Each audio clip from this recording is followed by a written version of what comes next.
Hello dear YouTube Sangha. Happy New Year. I hope yours is joyful, less stress-filled, and conducive to peace.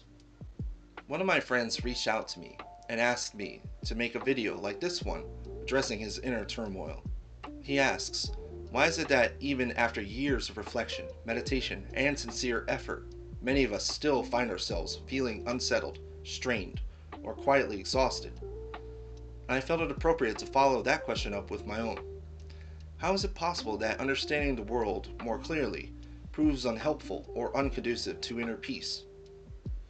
Many of us come to contemplative practice already carrying a great deal of understanding. Some of us practice Buddhism explicitly. Others don't identify with the label the way I do, yet still recognize the depth of the Buddha's insights and return to them again and again. We have reflected seriously on the therapeutic and cognitive benefits to understanding discourses on impermanence, on suffering, and on how the self is far less solid and independent than it appears. We have watched these ideas illuminate patterns in our mind, in our lives, and in the wired world, often with unsettling accuracy. My Dharma name is Dharma Peace. I'm a producer and co-host of the Peace of Mind YouTube channel, and an organizer and editor for the Peace of Mind collective of Engaged Buddhism. And today we will go over the reasons why insight to injustice does not lead to peace, and what it takes to align our intentions with what we see in the world. In this video, I will go over the essence of harmony, and that what I have learned while practicing Buddhism in Japan, referring to the journey to the West as an allegory that proves relevant to this topic, and deeper reflections on the Buddha's teachings. What I express in this video is also fleshed out in my book, Our Crisis of Priorities. The link to my book is in the description below. I hope you get something from this video, and that my contribution in the very least serves useful for engaged Buddhist practice, and proves helpful to people like you. So without further ado, let's jump right into it.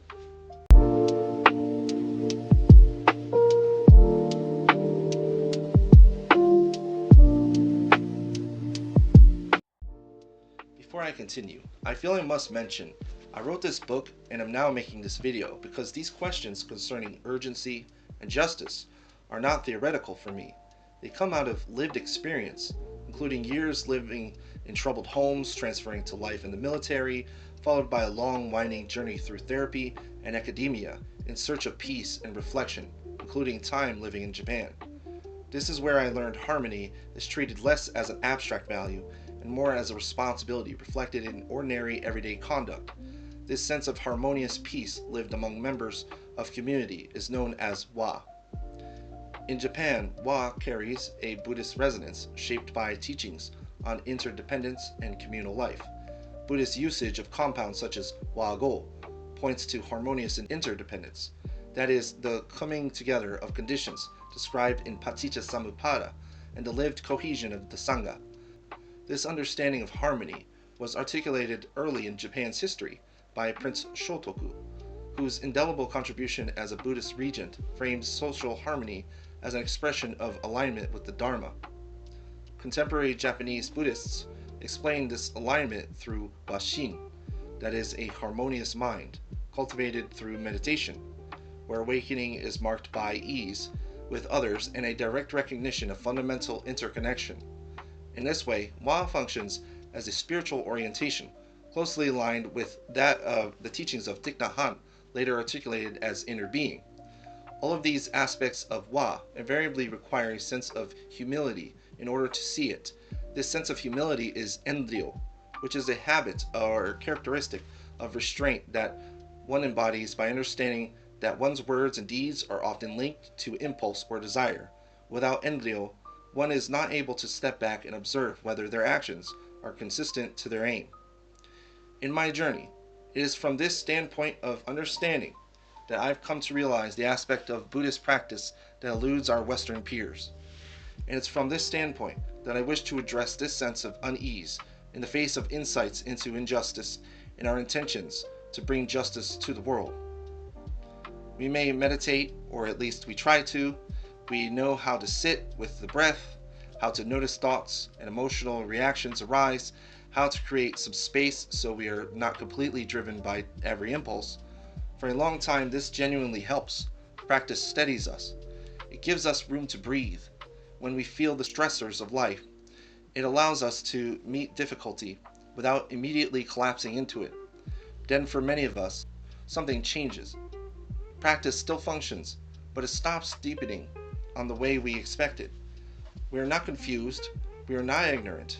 If anything, we see more clearly than before.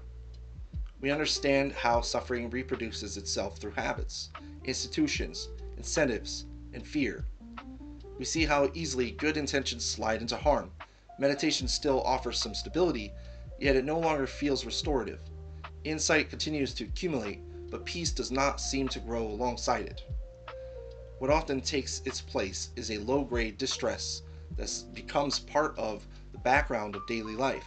We carry a sense of urgency that never quite resolves. We care deeply, and because we care, we notice more. But noticing more does not automatically teach us how to live inside that awareness without becoming rash, sad, resentful, or hopeless. This is the point where many of us hit a plateau, and then some closer to a cliff. Sometimes this happens more than once or twice in our lives. For some, it can even become a cycle. What became increasingly clear to me is that insight alone does not retain the body or the nervous system. We understand suffering with great precision and still move through the world as if everything is a fight waiting to happen. We can hold compassionate values and still feel constantly braced, argumentative, or internally hostile. Meditation makes this more visible, but visibility by itself does not dissolve these patterns. Most importantly, in Buddhist language, this disturbance that arises when we recognize how unsatisfactory and unjust the world can be is called saṁvega. It is the moment when complacency breaks, when we can no longer pretend that ordinary life, as it is usually organized, reliably leads to well-being. This recognition does not arrive all at once. It unfolds gradually, deepening over time, and with it comes a growing sense of urgency. The difficulty lies in what happens next.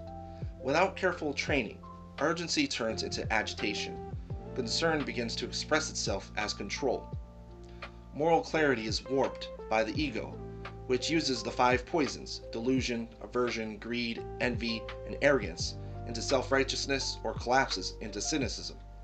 Self-righteousness forms through emboldened measures of success, perhaps in social media or among peers in some environment.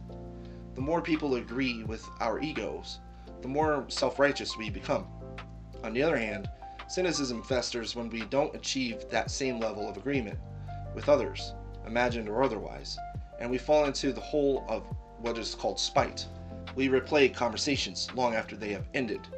We engage in josuka and rumination and rehearse arguments we may never actually have. Even in moments of physical stillness, something inside us remains tense, prepared, and reactive. What looks like commitment from the outside often feels like constant inner friction from the inside. And every aspect of this is wrong. And I can explain this through an age-old tale involving an immortal monkey and his quest for justice. The Buddhist-influenced epic Saiyūki, or Journey to the West, captures this dynamic with surprising clarity. Son Goku was appointed as the Monkey King because he so often brought fortune to his people. He rescued his subjects from attacks, and after achieving spiritual training under a Tao sage, he attained immense powers in all matter, spiritual and terrestrial. However, after a long era of peace in the realm, trouble came for him and his subjects. Through a spiritual journey, he sees he and his people are marked for death as a matter of fate. Following his revelation, the Monkey King sees injustice everywhere. He is intelligent, immensely powerful, and incapable of ignoring wrongdoing. Whether it is the way of Emma Dial writes people's names into the Book of Hell, or how Snooty the Jade Emperor and his nobles behave in heaven, Son Goku sees injustice in all the realms, and wherever he goes, confrontation follows. He builds up his self-righteousness by circumventing all of the realm's measures of justice. He erases his name and the names of his people from Emma Dial's register of life and death. He eats the peaches of immortality from the Heavenly Queen's orchard. He drinks Lao Tzu's Taoist elixirs, that make the body impervious to harm. And after this he is captured and sentenced to death in Lao-Tzu's furnace. He thenceforth circumvents Lao-Tzu's crucible while trapped inside to be cremated. He instead undergoes an even more immortalizing process. And after all of this, Son Goku is so far gone into self-righteousness, he will now never be proven wrong. He challenges kings, demons, spirits, and eventually the highest authorities in heaven itself. But no matter what he does, he is not bringing justice to anyone. His actions are harmful to everyone around him, and even though he builds himself up, he's actually making things harder for himself for what's still to come. His momentum carries him from one battle to the next until he reaches a point he cannot pass. The Buddha appears, and Son Goku's advance simply stops. Unlike the heavenly army, the Buddha arrives to speak with Son Goku. He calmly challenges him to a contest. He says, "If you can leap out of the palm of my hand, you will win, and all of heaven will be yours." Son Goku happily rises to the challenge.